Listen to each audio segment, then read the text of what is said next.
Getting in the best shape of your life, both mentally as well as physically, is actually quite simple when you apply my 4-step dream life system. And I'll explain to you exactly what is required inside of my 5-step dream life system, which is something that we do inside of my Dream Life Society in just a moment. But in today's conversation, we're also going to be speaking about what to do when life throws us a curveball, when we feel judged by the people around us from making these changes that we want to make in our life. What happens when we go on a trip, when we travel, when we're busy with work, and we still want to stick to this plan that we've built through this 4-step dream life system. And what do we do when we already have gotten in the best shape of our life? Like Miguel today shares how he's gone from 18 to 9% body fat through joining my community and applying this 4-step dream life system. But what do we do when we then want to take it to that next level and life is throwing all of these challenges at us? And same with Grace, who's gotten in the best shape of her life, keeps hitting PRs and wants to take her body to that next level. But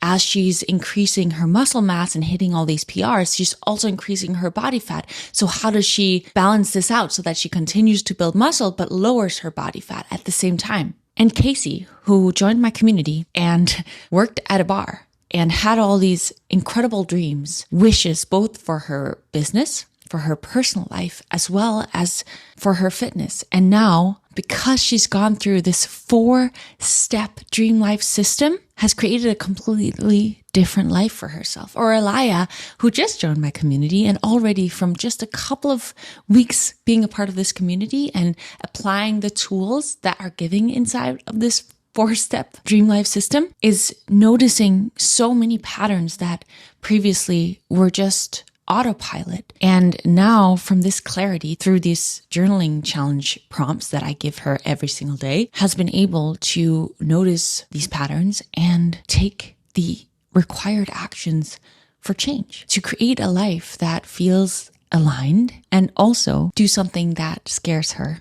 And same with Becky. She just joined this community a couple of weeks ago. She feels her emotions more now, since every day she gets to sit down with herself and reflect on her life and on her dreams and goals and what's going on in her life. She's now connected to what the vision for her future is, instead of continuously living on autopilot, which is something she felt that she had done for so many years. Or Emily, who has been working on herself for over a year being inside of my Dream Life Society, now has read the book Easy Way to Quit Emotional Eating by Alan Carr and is noticing different patterns. And we speak about emotional eating and how to create a better relationship with ourselves through resolving any binge eating patterns. And it's really beautiful to witness. So today I want to go over this 4-step dream life system that I provide to anyone that joins my Dream Life Society, which, by the way, we have 50% off my annual membership right now, as well as 50% off the next transformation challenge and 50% off my cookbook. So we're doing a massive Black Friday sale and it is already live. So you can go check out the link below if this is something that you want to dive deep with us, because as you will hear later in this episode, these beautiful individuals inside of my Dream Life Society, they are go-getters. They are my tribe. We're such like-minded individuals, and it can feel hard sometimes when we want to change with the people around us, not always being aligned with that, understanding that, but having a community that is on that journey with us is really, truly empowering and motivating and beautiful. So, what is my 4-step dream life system that you can do regardless of whether you choose to go through my step-by-step process with journaling prompts and my goal setting manual, nutritional guide, workout program, all of that, or you can take a piece of pen and paper right now and write this down and go through it yourself to make lasting change in your life. The first step of this process is creating the vision, dreaming big. Asking yourself, what is it that I want for my life?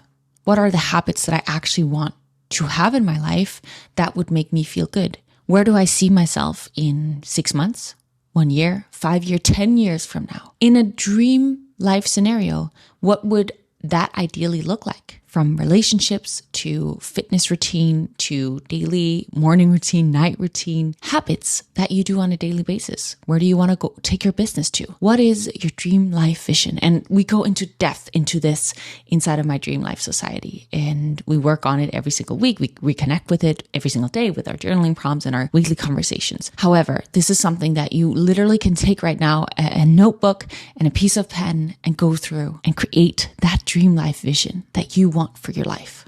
And that takes us to the next step. Once you've created the vision, we need to build a plan. We need to figure out what is required for us to create that dream life. We break it down. What does our nutrition need to look like?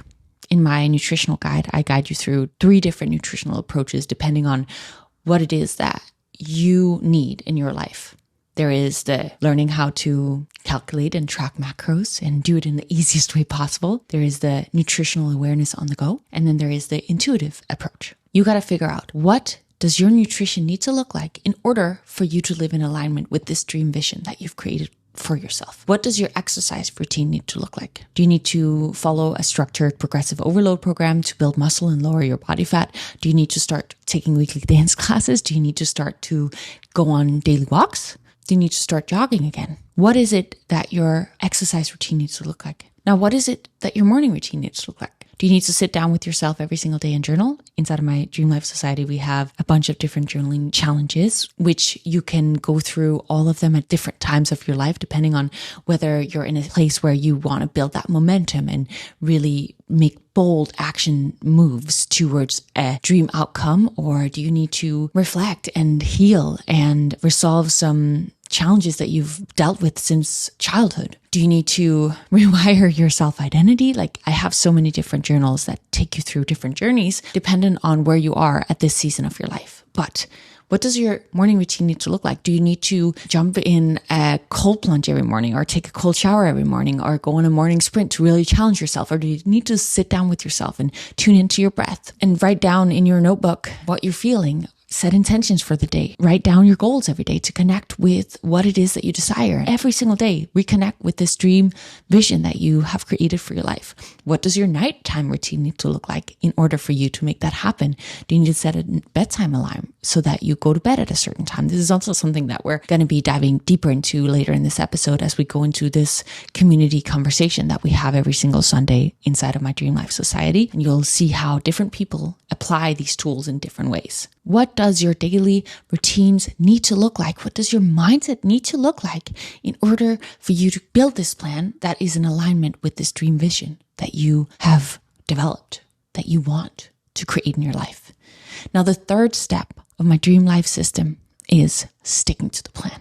Literally, simply, solely sticking to the plan. And in my Dream Life Society, we have accountability because we are a community that support each other in leveling the freak up. But maybe this is just speaking to your partner about, hey, just so you know, from now on, I'm going to go to bed at 9, or I'm going to stop eating at 7 p.m. at night so that I don't snack on chips every night. Whatever it is, accountability, sticking to the plan, building that consistency and that self-trust in yourself that is developed when you prove to yourself that you can keep promises that you make to yourself. It's so freaking powerful. And because you do these daily reflections and tune into your body and challenge yourself on a daily basis, you just build this extreme self-belief in yourself that you are capable of anything that you set your mind to. You align your identity with this dream vision that you have created for your life. And the fourth step of my dream life system is living your new life. As you create your vision, build the plan, and stick to the plan, and you do that for, well, sometimes the changes starts happening after just a single week. You start living your new life. You start identifying as this future version of yourself. I have a bunch of future me meditations inside of my app, and you start living your new life. And this can really happen way faster than you could have ever imagined. And it is beautiful and powerful. And it will start to feel effortless. The longer you do it, the more it will become your new norm. And that is why today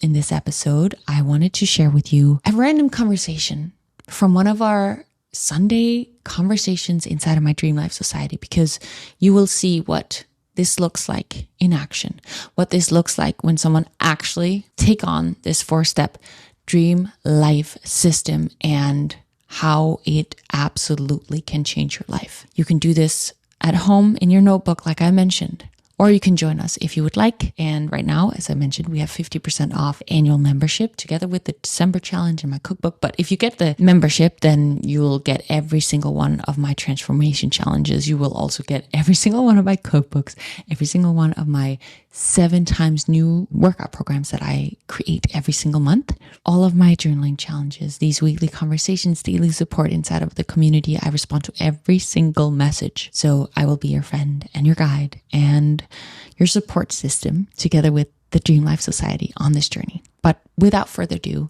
I am so excited to invite you into this Sunday conversation inside of my Dream Life Society. So here we go. First of all, like this challenge has been amazing. That's been like the thing that's like really getting me through every day, as well as, the community, like just checking on the chat and everything like that. So I've been really good with sticking to the plan. That's been my win this week, just sticking to the plan. And I'm very proud of myself for that.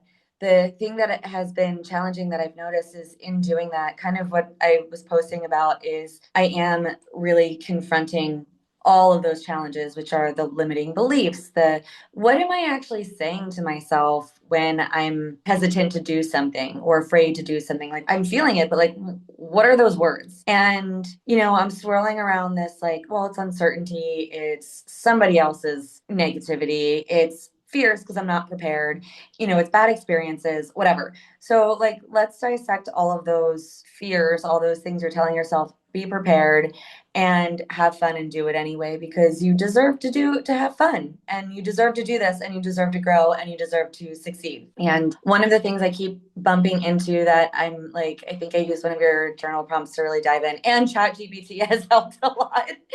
But it's this idea where like I'm afraid of personal accountability and responsibility. And not to say that I'm like avoiding it, but like to really lean into that change and that next level. Like there's no one to blame but yourself. There's no excuse but the ones you make up. And when you really, it's like looking at your bank statement or the scale when like you did something bad, right? And confronting all of your decisions and then being like, oh, I did this and I can change it and I have to change it. And I don't know how to change it and I'm scared to change it because, but that's like the only way forward. So I'm just really sitting in that space and I'm really trying to use, Amazing. yeah, Amazing that you're sitting in that space. That's freaking awesome. I love it. thanks. It's very uncomfortable. And I Yes. mean, I don't know where everybody else is on this, but I just like, if that's how you guys feel, like you're not alone. Like it's really hard and uncomfortable. And I'm scared because I'm noticing my patterns and just like people I'm around. I also,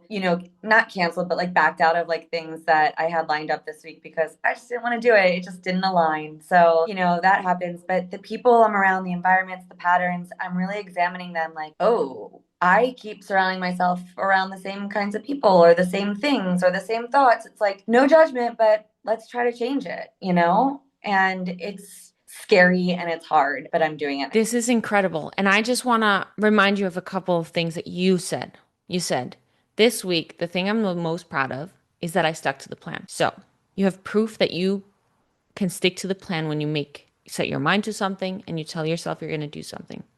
You've just proved that to yourself. Then you told me, or us, that you don't know how to change and it's scary. I think you do know how to change. I think this awareness that you have now makes you know exactly what you need to do to change. So the only thing is the fear, right? You can stick to the plan. You want to change. You know how to change. What's the fear? And is the fear really worthy of you not doing it? No, and that's a great question that I will consider. I'm not in any real danger, so there's no real fear. It's made up. So you're right in that. Is this fear worth it? Is this fear worth listening to? Is this fear worth holding me back? Does this fear have a seat at the table? No. Stick to the plan of your life. Right now, for example, I have a free week off between Christmas and New Year's, and I want to travel and I'm scared to go. And it's like, but you want to live a life of travel and you want to explore and you want to learn and like you're not in danger, you can do it. So stick to the plan, be prepared and execute. And it's not that fear. yeah, maybe something could happen, but you'll be prepared. It's not like, you're jumping into a lion's pit or something like that. Like, you're fine. And, it's not worth holding yourself back from a wonderful experience. Question, because I remember reading this in your post and cheering you on to actually go take that trip. What will it require for you to actually commit to taking this trip and facing your fear head on? Honestly, nothing. Like, I have the funds, I have the budget, I can stick to it. I spoke to friends who've gone there, like they gave me recommendations. I know enough that it's like safe and fun. Like there's nothing legitimately holding me back. So when are you booking the tickets? Well, I'm going to actually have to do it today because the prices are going to go up. And I think I just have to pull the trigger and just do it. Because if I wait anymore, I'm going to regret it because I will do it and then it'll be more expensive. And then I'll be annoyed with myself that I just didn't do it sooner. So I'm going to do it today. Everyone is nodding. So, question, are you willing to commit to all of us listening to you right now to book the trip today before you go to bed? Yeah, I'll do it. And then I'll post about it. Let's go. I feel like when we have a calling to do something like that, we may have an idea as to what that can add to our life, what that can bring. Everyone's clapping. I freaking love it. But what the actual miracles are that are going to come as a result of that are usually so much bigger than we can even imagine when we get the idea, which is, I'm so excited for you. Yeah. And I'm glad I love these Sunday conversations. I love this community. This is so great. It's like that extra, lubrication to like get you over those like hard humps. And it's so great that like everyone's doing this because just having this conversation with all you guys and like cheering me on, I feel even like more excited to like do this. So thank you all so much. This is great. Yes, let's go. Yeah. Congratulations. Thank you. With everything. You're in such a good space right now. It's like the space you're in right now is where the most wild transformations happen. And it's exciting. Yeah. And I'll just end it with that. Like, I am so glad to hear you say that. I'm just like hanging on to your words because I believe you. Like, it's true. And like, it just follow through. And I mean, look, I've done stuff like this before and I've been really into it and I'm taking it to like a different level in the reinvention and like really confronting those things. And it really is magical. And it just like gives me chills. It's so great. So I'm just so appreciative and thank you. Thank you. And hello, Grace. Hello. Good to see you. I was going to say, I was like, I got 18 PRs this week in the Solon app. So we upped the weights on like a lot of the leg exercises and the Oh my God, that's freaking incredible. Wow. Just when I thought like what I haven't been able to like freaking do more than 5 pull-ups in a row. So it is weird, like the when range you're hitting this type of PRs, your nervous system may be, challenged on a different level. So it would make sense that your pull-ups potentially, after a day of PRs, if you tried the day after, like it could be your nervous system and your muscles are just fatigued. Yeah, so I've definitely pushed it a lot harder for the last like 2 weeks. And that's incredible. Since you came back from LA. Yeah. So it's like you reset the minimum standard. So that's cool. Oh my gosh, that makes me so happy, Grace. Crushing it. But I was wondering because I've hit the PRs and I have like almost 3 pounds of muscle put on this month, but the body fat percentage is still going up, which doesn't necessarily make sense to me. So I don't know if that has your scale weight gone up? Yeah. Then it can make sense because that would mean if you're eating in a surplus, you're increasing your muscle mass, your strength. It could also help you hit the PRs because you're fueled. Typically what happens when we're in a surplus is that both the muscle mass and the body fat percentage goes up. Should I go into a deficit? I mean, that depends on your goals, right? Yeah. I know we set some goals, but you can change the goal. So maybe right now, top of your head, what would you prefer? The goal was to decrease body fat and increase muscle, but I didn't know if that's like, can you do both at the same time? Some people say you can't, but I have done it. And it's really I've done it before. Yeah, you've done it too. I know that. I know you've done it before. But that would probably require you to eat less than what you are eating right now. Okay. Because if your body fat is going up as well, it's because you're in a surplus. Okay. Because your weight is going up, your muscle and your fat. So it's like, that's pretty clear. Okay. So if you wanted to go the other way, we would need to lower your calories. Yeah, I can look at the numbers, but you can send them to me. Send me the screenshots and we can talk about like how much potentially you need to lower it. Okay. Sounds good. But so cool. Incredible. For me to hit PRs on my legs, like that's my weakest, like at least to me, it feels like my weakest link. So that was fun. That's freaking incredible. That's Yeah. amazing. It just shows the power of like mindset, right? Because you got determined that you were gonna want to push your body to the limit and Yeah. you got a different idea as to what that could look like. And now you're hmm doing it. That's a good reminder for all of us. We think we're pushing ourselves to our limits, but are we really? And it can be really powerful if any of you, well, if you come to LA, I'll work out with you and we'll do it together. But if you have someone in your environment that you know is like next level, just one training session with someone that is on a higher level, whether it's endurance or weight training or whatever area of life that you want to grow within. If you surround yourself, even just for one training session, a 1 hour training session, it can really help shift that mindset. I've experienced it so many times that when I train with someone who's like whatever area they're talented within, it shifts something within me. I'm starting my content challenge tomorrow and I've got quite a few like paid customers to do it. So I was like, that's sweet. I saw that on your story. That made me so excited. And also from our conversation Thursday, it looks like you've already been creating. For anyone that wasn't on the call on Thursday, Grace wanted to do a content creation challenge and had felt stuck, which is something I felt many times as well. The War of Art was a book I recommended to her for anyone who feels like they're trying to create something in their life and they feel stuck or resistance. War of Art is really powerful.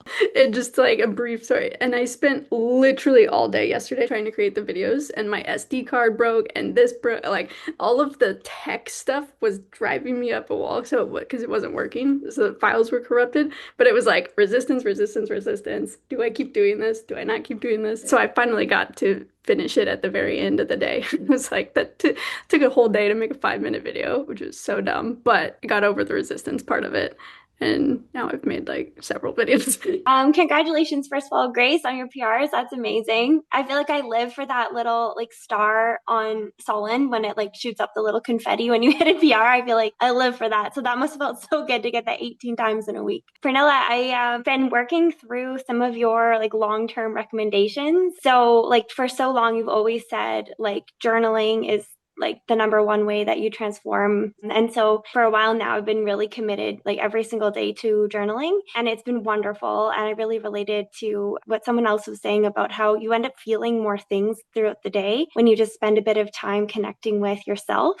So that's been really, really nice. And the other thing that you always recommend, and I feel like it's been years now, like where I hear you recommend it, is Alan's Car Easy Way. I read it. I have one chapter left. So I like worked my way through that. And I was just curious about what your experience was like after you read it for the first time, how your views on food changed and how you implemented it more practically or logistically. I'm so happy that it's been useful and that you've read the whole book. That's freaking incredible. I have come back to it again and again if I've needed over a long period of time. I'm trying to think back to like the first time and what actually shifted. And I think the key main thing was the awareness of it. If I wanted to eat after having eaten the whole day and felt full, being aware of what do I actually need right now? What is this trying to tell me? What is this nudge wanting to grab something delicious right now actually here to share with me that I need to take care of for myself? And it got me on this journey of just really noticing what I need and being more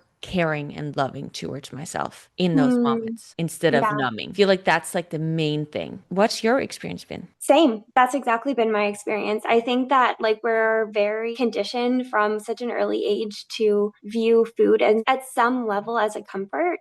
Like even if it's not something extreme, it's, you know, we're raised like, you know, oh, you had a long day. Come on in. Let me make you dinner. Or like, you know, come on in and like, let's go for a coffee and a snack. Like I feel like there's always that sort of conditioning. So I think like trying to rewire that food really isn't a comfort. It's really just how we nourish our bodies and how we like fuel our day and our workouts and everything. And you can enjoy food, but it's not in and of itself a comfort. And I think that's been a little bit of a mental shift. And then the other thing that they kind of talk about in the book is that like certain foods that really don't have a lot of nutritional value are easier to overeat. And so I was starting to think about how that pertains to me. And like I feel like things like cheese can sort of maybe like she speaks specifically and mentions cheese in this category. Like she puts it in with like processed carbs like bread and pasta and like sugary foods like cakes and cookies. And those foods have been out of my diet for a long time because I recognize them as like what are they doing for me? Like there's no nutrition in them. But I didn't really think about like cheese and peanut butter in the same way. Like they're not sugary foods, but they're like highly palatable fatty foods that can add flavor to a meal. But I was curious, like there was years where I didn't eat cheese. I think there was like a 5-year period where I didn't eat cheese just because I don't know, I just didn't. And then I started when I moved in with my husband, like he eats cheese. So then it just became sort of part of our diet. Yeah. So I was just kind of thinking about those foods and if like they really serve a role. And if they're the easier ones, like when I go to a friend's house and there's charcuterie, I feel like I accidentally overeat on cheese sometimes. Or like if I'm really, really hungry after a long day at work, it's really easy to go for like just cut up a bunch of cheese, whereas I would like my default to be something different. And I wonder if part of that is because there's a bit of a comfort in like a highly palatable food like that, or at least I perceived that there was, even if it doesn't exist. Kind of curious what your thoughts are on the less kind of standard processed foods that we should generally try to avoid, like cheese and peanut butter, those kinds of things. I don't think you ever need to avoid any food that doesn't harm you, that isn't a numbing mechanism. But it sounds to me like, Emily, you're sharing that the cheese potentially could be that for you. And it's something that you feel you potentially would like to swap out with something else. So instead of me telling you what that should be, I want to ask you, if you were to not go grab cheese when you kind of wanted that little bit of comfort after a long day of work, what would you prefer? What would feel nurturing and self-loving for you to grab instead? I guess it's like, why are you getting the cheese after work? Like, why don't you go do something else for yourself, like go for a walk or something else? And even if you're really hungry, like, can you spend those extra few minutes to make a proper meal? Because I've always heard of known that snacking isn't ideal for me, but I think it's like, it's not necessarily that it's a specific problem for me right now. It's just more like trying to interpret how this book could pertain to me would be thinking about that food is not comfort. And I think like that's a really big mental shift that it will take me a little while to wrap my head around that. Like that's kind of one of the core tenets of the book. Yeah. And so I guess I'm just sort of starting to grapple with some of the concepts. And I think they'll be really beneficial once I can wrap my head fully around it. So that's kind of where I was asking about your experience. Like maybe cheese is a more difficult example because sometimes you can overeat it if there's like a whole bunch of super nice cheeses out at like an event, but like you can also incorporate it in your meals without any issue. So it's not like the most slam dunk example of something that, I want to say it doesn't even have to be a food like bread or cheese or sweets and candy. It can literally be cucumbers. We've talked about cucumbers in this challenge. It could be just filling up your stomach with food as a comfort. It doesn't have to be necessarily the typical delicious food. It can be anything that we put in our bodies to feel comfort, instead of actually navigating whatever it is that we actually need. So I fully agree with you. The noticing of, am I hungry and do I want to make myself an actual nurturing meal because I want to fuel my body, or do I need something else, like going on a walk, like you mentioned? Yeah, I think it's all kind of coming together, like the journaling, starting to be aware of these, because it's subtle, like it's not obvious. And like if I had an earlier after work dinner, then I just wouldn't have dinner later. So it's not like it was super impacting me negatively, but I think I'm starting to bring in the awareness. Like, okay, I would actually prefer to not have dinner right when I get home from work. And when I know I could make something nice and have dinner like with my husband when he gets home an hour later, like that would be more enjoyable. Miguel, sure. hello. Hello, Pernilla. So good to see you. How are you? Good. I keep my goal this month of staying aligned with my nutrition, with my workout, even if I'm traveling, even if I'm going to different places. This next week is going to be specifically challenging because work is busy. I'm traveling to San Francisco. It's high pressure, low time, and lots of free food around. So it's gonna be it's a particular danger zone for this week. So I wanna channel all of you guys' enthusiasm and energy and momentum to stay truthful to my goals and to what I want to do. It's not easy, but I think if I can balance, yes, I go to places and do things and travel and get work done with, like, yes, I'm feeling good and energized and happy with what I eat. I think that's a worthwhile goal. Absolutely. And because you've done this so many times and you have crushed it again and again and again on your trips, you have clear intentions. You know exactly what to do. You have the plan nailed down in your head? Yes, yes. So the plan is to follow my nutrition. So I have a general levels of this is how many calories, this is how much protein or carbs I want to consume. The challenge again is usually that like I'm traveling and it's a conference and here's some free lunch and a dinner and a free happy hour, an open bar and all of that. And it's a lot of good stuff. I do want to enjoy that, but I also want to enjoy it in a way that is sustainable and that it aligns with what I want, with my goals. Oh, incredible. And you are the living proof inside of this community that even when you travel and all of those things come up, you can still hit your goals. You've proven it to us again and again and again, and it's amazing. So when you go through those challenges and you got to pass those tests this week, think of us. We're cheering you on and we're thanking you for showing us that it's possible. Thank you for saying that. And what you were saying before with Grace and with Emily about like emotional eating, that definitely resonates because it's usually when I'm like frustrated or stressed out that I'm like, give me that something to eat. And so far I'm like, I try to like circumvent it by saying, okay, I'm gonna eat, but I'm gonna eat like high protein yogurt with blueberries, which is not bad. It's like high in protein and healthy and all of that. But also ideally I wanna find other ways that are not food related to channel my emotions and to channel my stress. Amazing. Is there something we can do to support you other than be cheering you on as you go through this? No, I think just the conversations that you have shared that have been pretty good. The other thing that I wanted to ask you was I did my body scan for like the beginning of November and my weight went up a little bit, but my muscle stayed the same, but my fat was increasing. And I'm going for a bulk, so I think it's okay if the fat is increasing, but ideally I should see the muscle also increasing. And Yes. this last week it increased a little bit, but it's not increases as much as I want to. So I guess any tips about bulking, how to maximize it? So the thing I feel called to tell you is push your body to your limit. Mhm. See if you could do 3 more reps, add 3 more pounds. Like really go past where you normally would stop. When you normally would stop, think of me saying, no, one more, one more, one more. Of course, don't get injured. We want you to stay healthy and injury free. But I know you've been training for a while now, so I think your body's ready for it, especially with these extra calories. And I know you're hitting your protein game, so I'm not too concerned about that. And that's why I wanted to mention the progressive overload part. Like, really, every single workout, Mm, go harder than the previous week. That is what will be required because you've already built a good amount of muscle. So now to take it to that next level, you got to mhm. push your mind and your body like 2x, 3x, 4x. Yeah, yeah. I'm jealous of everyone starting out because I remember when I started out, it's like you go to gym once or twice and then you start seeing gains and it's much Yeah. easier to gain muscle. Yeah. But for me that I have been doing that for like several months now, I feel like it's like you're saying, I really need to push myself to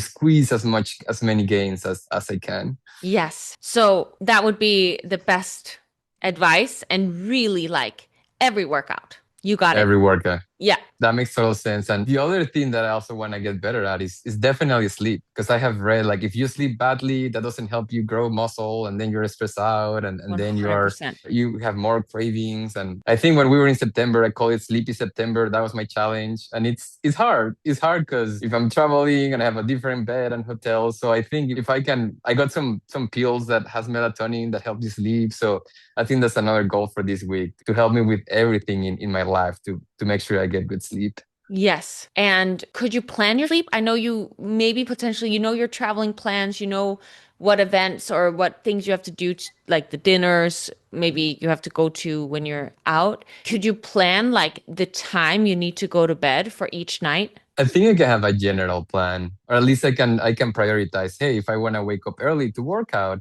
let's not go out at night and stay super late and party all night. It's tough because I'm going from Eastern time to Pacific time in San Francisco next week. So it's like 7 p.m. there. It's gonna be 10 p.m. here. So it's gonna be interesting. But I think having a Yeah. general guideline of like, okay, 8 p.m. Pacific time, that's about time for me to start getting into bed and getting ready. I think that's a good timeline. That sounds amazing. And I love that you're focusing on sleep still because, yes, that is so important for gains as well. And also to be able to push yourself in those workouts. My win of the week came Friday afternoon. I posted a picture of my dog rolling around in some leaves. I am fortunate enough to have a cabin that I built about 5 years ago up in northern Arizona, and I got to go up there this week. And I've always been like, oh, I'm so lucky to have this, like fortunate, but my stubbornness is kind of like, well, I'm not really lucky. Like I made it happen. I saved a ton of money, designed a lot of it myself. I sourced a lot of the materials. So I'm like, I've never really felt like overly grateful for it. But Friday afternoon when I was like walking and the leaves were falling down, I was like,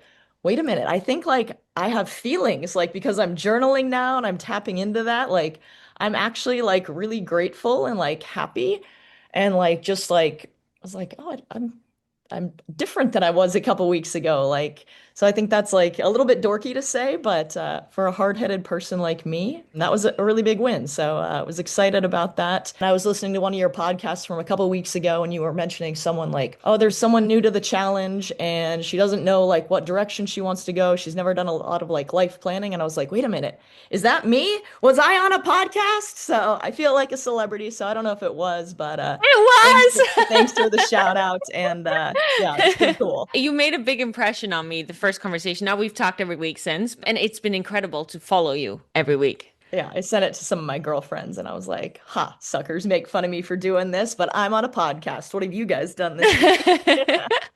I can really connect and relate to what you're sharing about how when we distance ourselves from the journaling and the reflection and these daily habits that we do in here, it can be easy for us to shut off those emotions. But how when we get into that, we feel things deeper. You should be really proud of yourself. Yeah, it's very different for me, but it's also exciting too. So enjoying the challenge, definitely. I love that. I love to hear it. It's going to be more work this week. It's going to be a lot colder here. So the pool's going to be real cold for the cold plunges, but I'm still doing it. Let's go. That's amazing. I'm currently walking the lake in Boston and it's freezing. So your cold plunge and all of that, I'm living it here. Good. You feel Oh. fresh. Like your energy feels Oh. very fresh. I just wanted to share, like, I'm reflecting and everyone, like, I'm getting phone calls and messages and I'm trying to get pulled out of this call in this time that I've made for myself, to be here. It's so challenging, right? Like I could easily go answer my girlfriend who's like clearly needs to talk, but like I get to be here to prioritize this time. And it's so hard sometimes when you're so busy and life is getting so good to stay doing the thing. So thank you so much for the journaling. It really helped and it always does. And I just wanted to share with the group that my big win, I came up with two because my first one was I had my last day at my job on Friday. Like I literally quit my job. And like that was like the biggest freaking dream when I entered this community. Like I was like, I just wanted to get abs. I just wanted like friends outside to work out with. And like the idea of like actually not having to like work at a bar was like so far out in my brain, but like it happened. So like I get to share that with you guys. Like it can happen for you too. And it can freaking happen quickly. So like strap in, get ready and like enjoy the ride because like we get to shift our perspective, our mind, everything to allow it. If we're not allowing good things to happen to us, then we're blocking our dreams from becoming a reality. So the whole allowing thing is a massive thing. You have to practice that. You have to allow someone to buy you dinner. Allow someone to buy you a cup of coffee. You know what I mean? Like, and not constrict any of the blessings, especially when you're holding like it's so true and you want it, you're worthy of it, you deserve it. But like, if you don't practice allowing it, like it's never going to happen. And that's uncomfortable. So uncomfortable. The other big win was like, I've been in however many countries in the past month. Like I can't even keep track. Like everything is working against me, so to speak, but I've been having trouble with data and everything. So I just quit my job, which cut off my income, which can put me in a scarcity mindset around like what I can afford, right?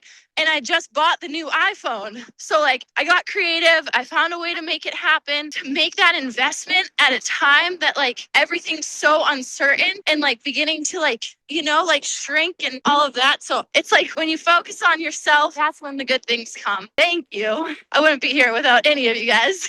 It's crazy. Casey, you're on fire. And I feel like every week it's like the fire has been turned up more and more and more. It's freaking incredible. Congratulations. Your hard work is paying off. Thank you for always inspiring every single one of us in here and proving that it's possible. I would just ask if you have like two, like your top one or two or three ways that you work with, like if something really drains you, like what's the way you get through it kind of? I focus on the gratitude. I focus on what I was saying about like, what would this look like if it were easy? What would this look like if I felt really good throughout it? Is this really important that I do?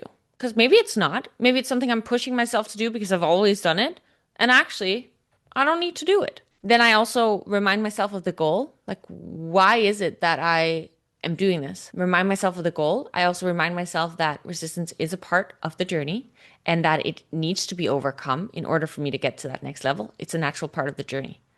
And those things, I feel, help me. The amount of change you've done in the little time we've known each other is freaking incredible. Yeah, mentally too, it feels wild. So I really appreciate all of your journal prompts too. You're the It's one like doing helped it. me adapted. Yeah, it You're the helps me one adapt doing mine and stuff. So it's, but yeah, but you know, you fostered that, and so I appreciate it. And also everyone in the group has just, I don't know, I feel like I've grown so much also because of all of you. So thank you. I'm really grateful to have everyone here. Appreciate you so much. I love the videos. I got to be your first like on that video you did today. I was so excited. And I love those. Those are so good. Like they're just on repeat. I just keep them on repeat. So I love that. Thank you guys so much for tuning in to today's podcast episode. I hope that these beautiful individuals inside of my Dream Life Society inspired you, because they inspire me every single day. And it's so powerful to be surrounded by individuals who are navigating this journey alongside you,